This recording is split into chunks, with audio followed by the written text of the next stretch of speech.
Allahu Akbar, Allahu Akbar, Allahu Akbar, Allahu Akbar. In Cairo, a muezzin calls faithful Muslims to prayer.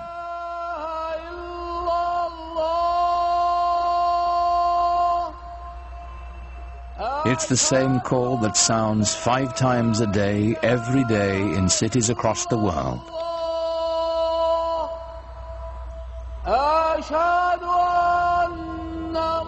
Nearly a quarter of the people on earth respond to it, bound together by the enduring spirit of Islam.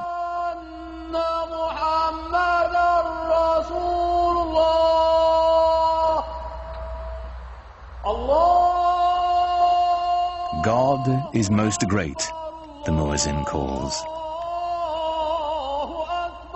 I testify there is no other God but God. I testify Muhammad is the messenger of God.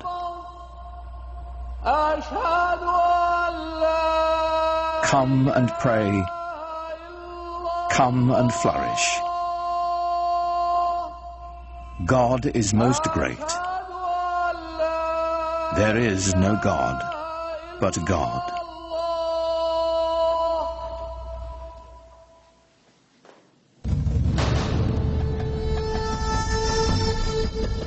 In the unfolding of history, Islamic civilization has been one of humanity's grandest achievements. A worldwide power founded simply on faith. A spiritual revolution that would shape the nations of 3 continents and launch an empire. For the West, much of the history of Islam has been obscured behind a veil of fear and misunderstanding. Yet Islam's hidden history is deeply and surprisingly interwoven with Western civilization.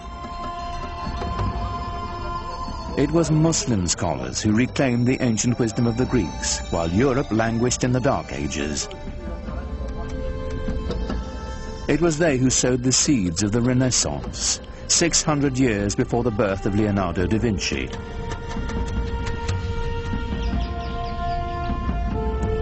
From the way we heal the sick, to the numerals we use for counting. Cultures across the globe have been shaped by Islamic civilization.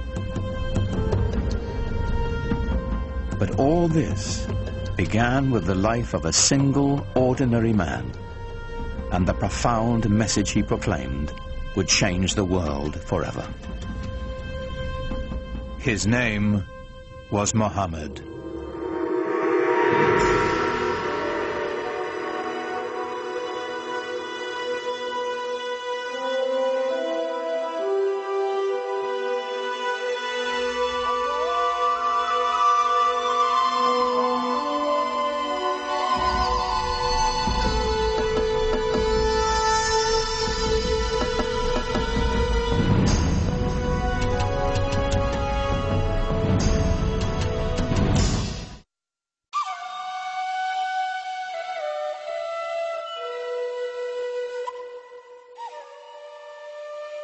To Muslims, the life of Muhammad is a story revered, in its mysteries as much as its certainties, that our beliefs held sacred. Whatever we can tell about the Prophet, of course, is screened through the filter of what has been preserved over the centuries and what people have wanted to preserve. And it's very difficult to pull out from all of these different sources that are very adoring and the ordinary human being that the person that he was.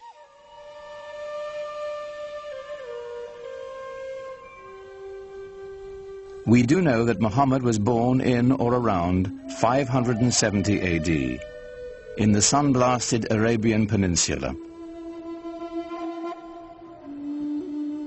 a land of savage scarcity whose Bedouin tribes were locked in a constant state of tribal war.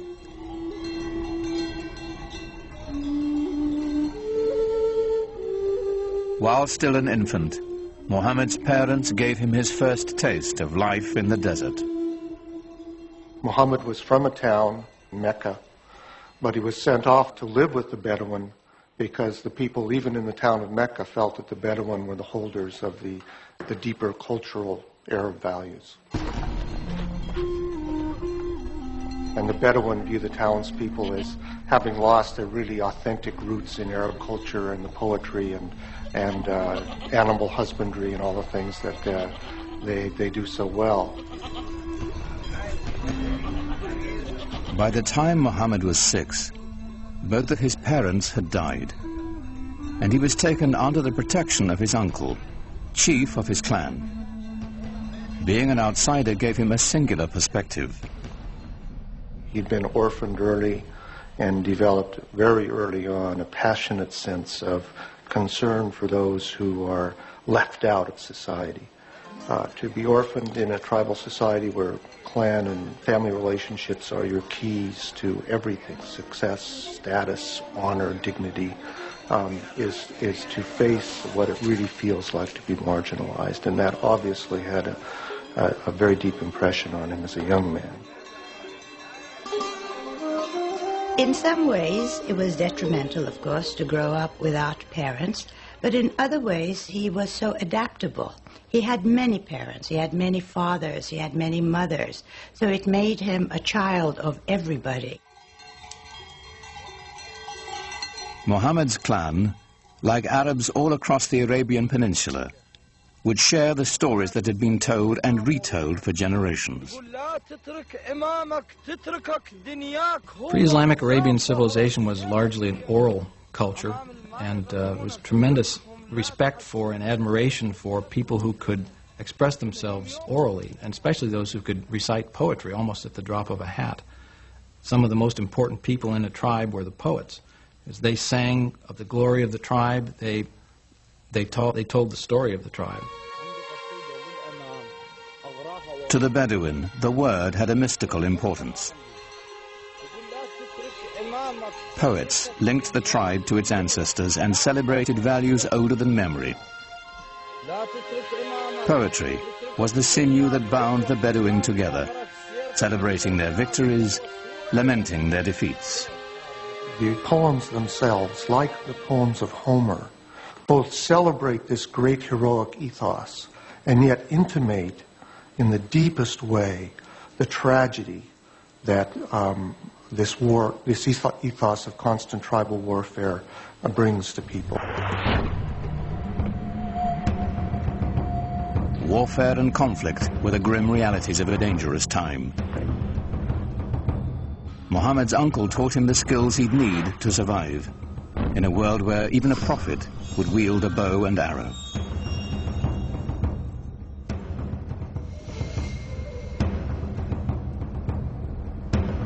In a wilderness punished by the elements and bereft of water, rivalry over a single well could provoke a blood feud for generations. A real rivalry, real battles, and sometimes quite bloody. So the allegiance of individuals was to the family, immediately, and at a larger extent to the tribe.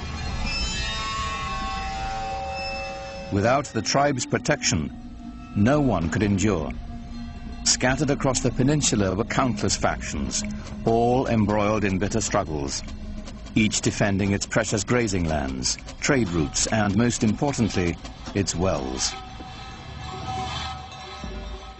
Well, you have to understand, in most of the lands are dry, and so water is something that everyone always considers precious.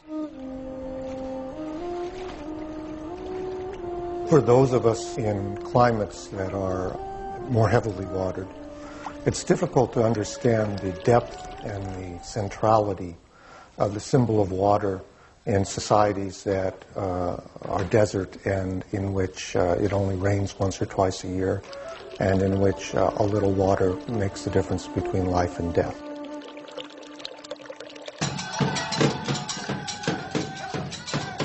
Each clan had its own separate gods and totems, to water and wind, fire and night. They were kept in the caravan town of Mecca, in a shrine of wood, stone, and cloth. It was called the Kaaba, the Arabic word for cube. Pre-Islamic Arabs worshipped a number of spirits, and they were generally nature-oriented spirits, sometimes associated with natural features like trees or rocks or springs. And the Kaaba in Mecca was one of a number of these sanctuaries centered around a particular cluster of deities. It was said the Hebrew patriarch Abraham himself built the Kaaba centuries before, and that a sacred black stone it held within had fallen from the sky. In these turbulent times, the Kaaba provided a rare place of peace. Only here would the Bedouins submit to a temporary truce